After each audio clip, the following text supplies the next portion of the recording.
You are listening to World Talk Radio, where the world comes to talk. World Talk Radio. Let us have faith that right makes might, and in that faith, let us to the end dare to do our duty as we understand it. That was Abraham Lincoln, February 1860. Are these the words that made Lincoln president? Find out when we return with Harold Holzer in just a moment on Civil War Talk Radio. How much time each day do you spend managing your personal or business calendar? 15 minutes, a half an hour, maybe more. Is the conference room available for next week's meeting? And how many people do you have to ask to find out? Have you ever misplaced or, worse yet, lost your day planner or handheld device? And what do you do about that missing information? Do you own or operate a salon or carpet cleaning business? How about a realty office or any one of 1,000 other service-based organizations? Can your customers make their appointments even when your office is closed? If any of this sounds familiar, then Schedule Online is the solution for you. For more information, call toll-free 888-668-3355. That's 888-668-3355. Or visit us online at www.scheduleonline.com. Before we return to our riveting drama, our sponsor insists that we listen to a radio show about television. I'm Jim Benson, host of A Different Sort, as I direct you toward a galaxy of TV memories guaranteed to leave you spellbound while I present many of the greatest legends in television history on the TV Time Machine, every Wednesday beginning at 4 p.m. right here on World Talk Radio. World Talk Radio, bringing the world to you. To speak with our show hosts or guests during the live show, call us toll-free in North America, 888-514-2100. Everywhere else, call 001-858-268-3068.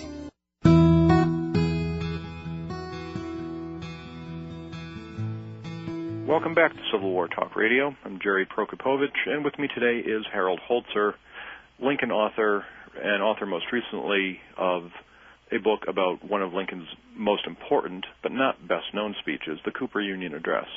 Harold, thanks again for joining us today. It's my pleasure, Jerry. When we left a moment ago, we were just starting to talk about Lincoln's speech in February 1860 at the Cooper Union. What was that speech? Well, it was the result of an effort by New York Republicans who did not want William Henry Seward, the state's favorite son, to be the candidate of the Republican Party for the presidency. They didn't like him. He was an upstater, not a downstater. We still have those tensions in New York even now. And they believed that in order for the Republican Party, which was rather new in the national field, to win the White House, they would have to nominate a Western man who could not only carry the guaranteed Northeast, but win Indiana, Ohio, and Illinois, states that had customarily voted Democratic in previous elections. So a group in New York, calling themselves the Young Men's Central Republican Union, invited some Western political orators to come east to Brooklyn, actually, to give speeches and get themselves known in the biggest media center in the country, New York City, then as now. Lincoln was one of those invited. Only by luck, luck and procrastination, Lincoln didn't want to speak when they wanted him to speak. So he wound up coming east thinking he, too, was speaking in Brooklyn, but was told upon his arrival that he was speaking at this magnificent new school that had opened in Manhattan called Cooper Union. Peter Cooper's free college for the masses, for men and women. Very unusual academy in those days, with a beautiful auditorium that still stands much the way it looked then, a little bit different. And there Lincoln made his New York debut in February 1860, February 27th, with a riveting political lecture in which he took on Stephen Douglas and the South and made himself immediately known and much praised in a city that had really known him only fleetingly and by newspaper accounts of his debates with Douglas 2 years earlier. Did Lincoln take this very seriously? Did he think of this as a big opportunity? My belief is he took it very seriously indeed. He had never spent as much time or done as much research in preparing a speech, and we don't have the manuscript, tragically. I'll explain later what happened to it, but it's 7,500 words in all. And in the days before computers and laptops and all of the things we're now taking for granted, and without a secretary or a speechwriter, there was but there was a letter in, there was a book review in the Wall Street Journal on August 24th, in which the critic who was writing about a JFK book said that Abraham Lincoln also had speechwriters, as did JFK. Lincoln's first inaugural address was drafted by William H. Seward. And I wrote a letter to the Wall Street Journal that was published on August 25th, noting that the critic had it backward, that Lincoln, in fact, wrote all of it, and Seward made some suggestions that Lincoln incorporated. It's important to remember. Oh, go ahead. It's important to remember that Lincoln was his own writer. He wrote every word that he spoke publicly. Well, and, you mentioned the first inaugural, I think, is especially important for that because it's a moment to see how Lincoln did that. When Seward wrote that little coda at the end, he thought Lincoln ought to add it. Yeah, Lincoln did end on a rather challenging note in his final first inaugural, and Seward suggested that they talk about the better angels of our nature, American hearths and hearthstones with Lincoln.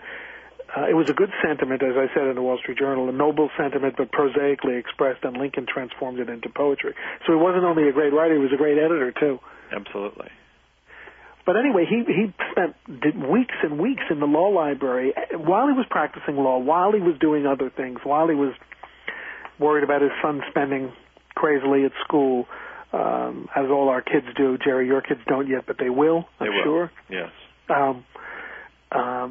While he was trying to negotiate a political feud in between the mayor of Chicago and the head of the state Republican committee, while he was trying to get the convention placed in Chicago where it would benefit a Western candidate most, while he was trying to get the Chicago Press and Tribune to endorse his candidacy, while he's doing all of this, and again, so still practicing law by day.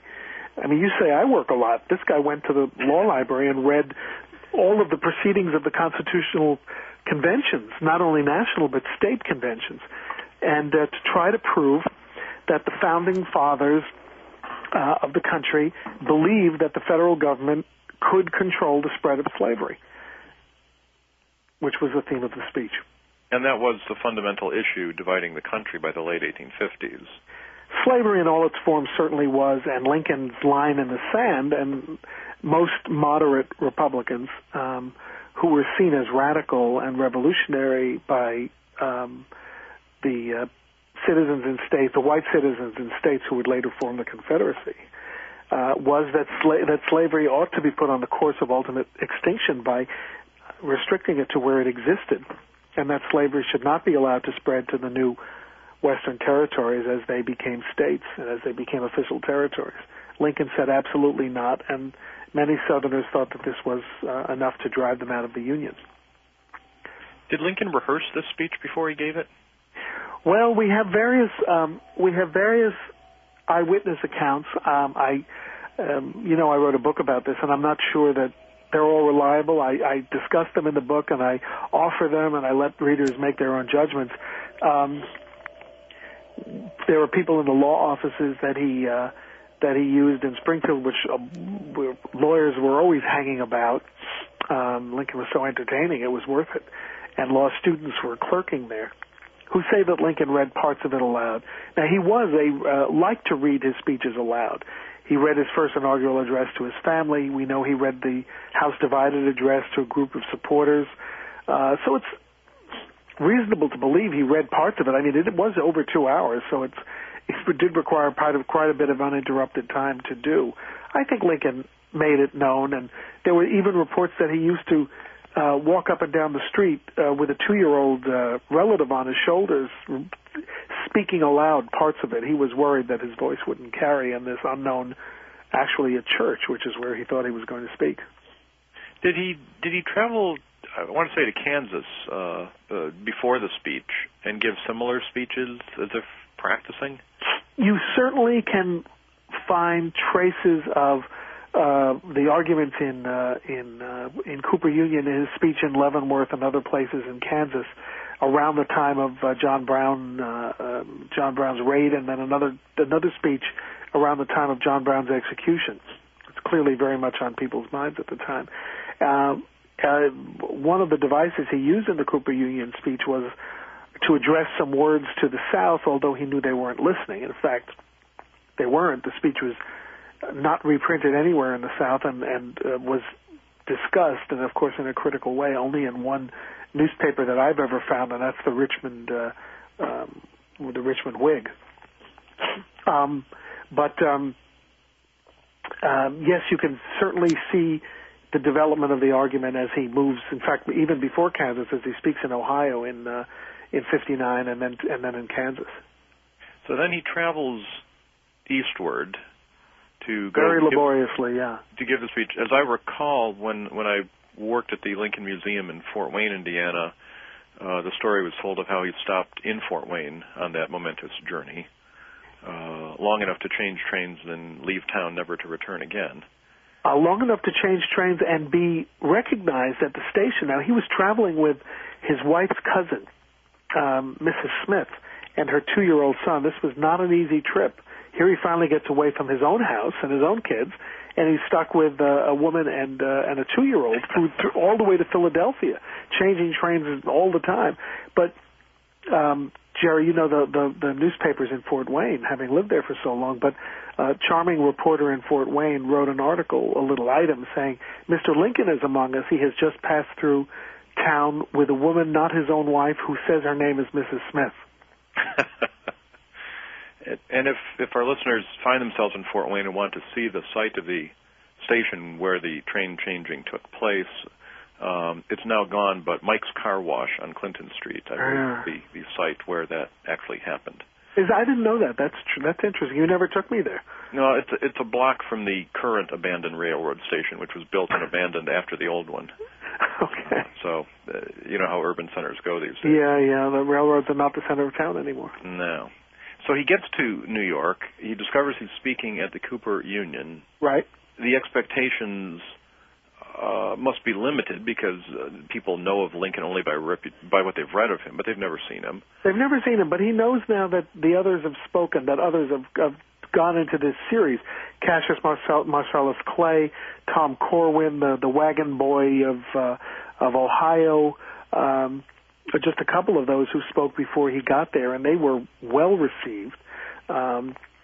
He knows the stakes are high, and this change from Brooklyn to Manhattan is not just a change based on the changes, the ambiance between Brooklyn Heights and Lower Manhattan.